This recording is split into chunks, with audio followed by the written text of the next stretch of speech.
गुरु भाई बहना लोग के सबके प्रणाम बा। हरेंद्र भैया 14 बरस तपस्या कैले तो श्री गुरु के साक्षात पौलो। श्री गुरु जी हरेंद्र के 3 सूत्र दिया। पहला में दया मांगने के बाद, दूसरा में बोल के चर्चा करे के बाद, तीसरा में नमः शिवाय का 108 बार जाप करे के बाद। जाप पहले के समय 3 बजे से 5 बजे के बीच में जे गुरु भाई जे गुरु बहना अगर जाप करी तो जरूर अनुभूति मिली। शिव चर्चा का नियम बात 12 से 3 घंटा में अगर जे श्री गुरु में ध्यान लगाई कौनो न कौनो रूप में जरूर मिली। चाहे कीड़ा बिच्छी के रूप में मिल जाए, चाहे साधु महात्मा के रूप में मिल जाए, चाहे कौनो रूप में मिल जाए। तो गुरु भाई बहना लोग, आप लोग हमारे समय कहानी सुना बाणी। एक बार के बाद श्री गुरु महाराज शादी कराए के कैलाश पर्वत पर पहुंचना गौरा पार्वती जी के लेके। जब शादी कराए के पहुंचला कैलाश पर्वत बैठे झोपड़ी बात, झोपड़ी में गौरा पार्वती के बैठाए के वहां से निपता हो गई। जब निपता हो गई कुछ दिन के बाद अइले।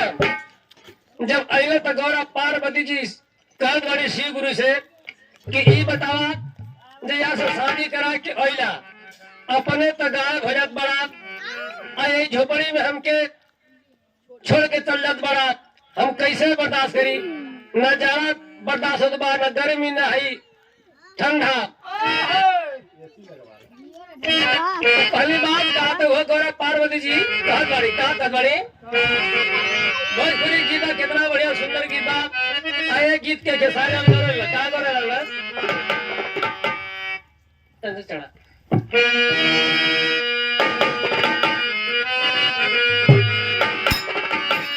अरे धई के चरनिया कहे भवनिया, अरे गाना बचनिया हमार पिया गजरी हो,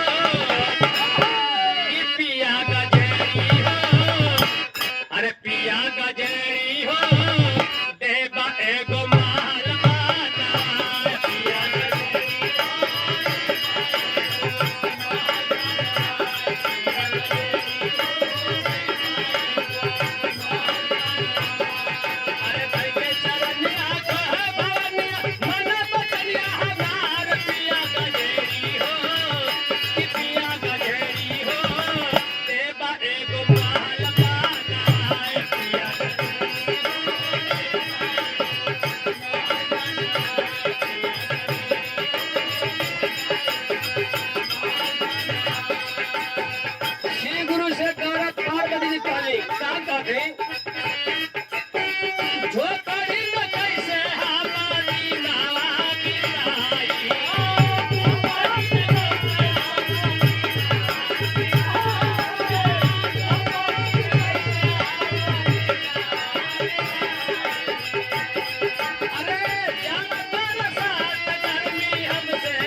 बरसात होके लगत बा त हमसे बर्दाश्त ना होत बा, गर्मी पड़त बा वो बरसात बर्दाश्त ना होता, जाड़ा पड़त है वो ठंडा में कहाँ ठेलो।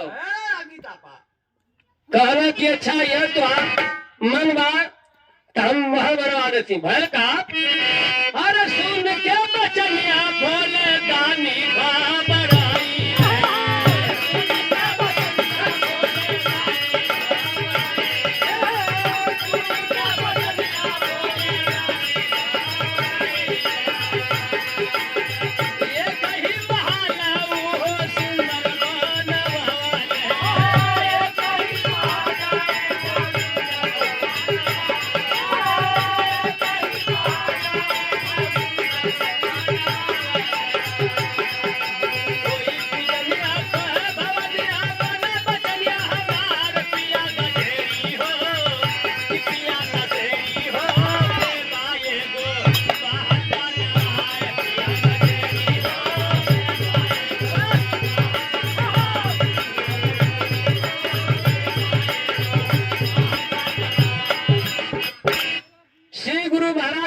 पार्वती जी कहलो कि एगो सुंदर महल बनवावा। अब महल बनवा के कोनो पंडित के बुला के होम जाप अज्ञानी करवावा। कहले कि तुम्हार यह इरादा बात तब है का। अरे खुशियां में झूमे साथी भोले कहे बचानिया।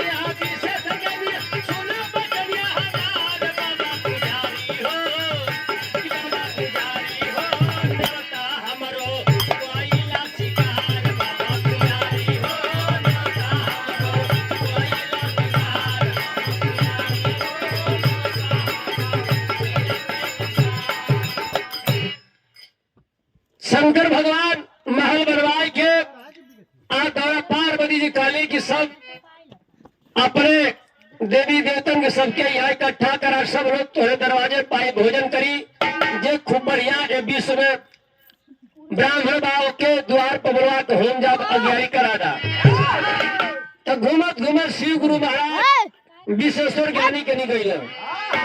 विश्वेश्वर ज्ञानी कल कहला कि बाबा ये हमार न्योता है के स्वीकार कला।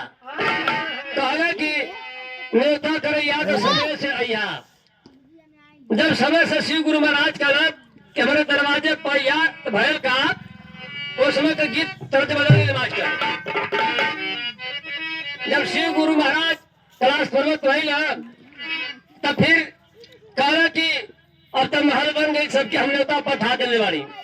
जब न्योता पठा दे विश्व चेतर ज्ञानी जब अया तो सब तर्ज बदल मास्टर भोजपुरी गीत बात अये तरज के शिव बेचन गुरु जी गौले रहला अपने जमाने में। स्वर्गीय बेचन गुरु का गौले रहला कि अरे पिया परदेश गईले। अरे पिया परदेश गईले तार लागल चोटिया में।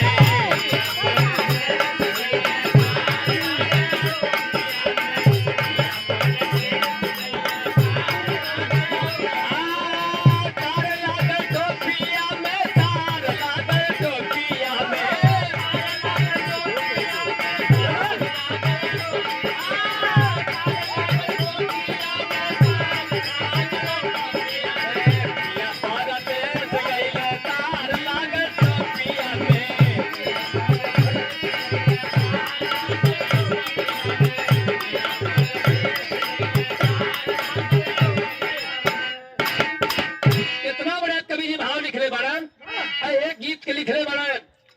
कालीचरण विधायक के भाग स्वर्गीय जगन्नाथ पगला का लिखले हुआ कि बाबा विश्व सरवा।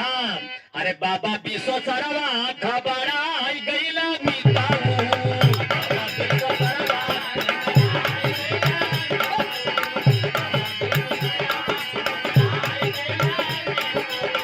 माया के घर में या झुराई गईले मिताऊ।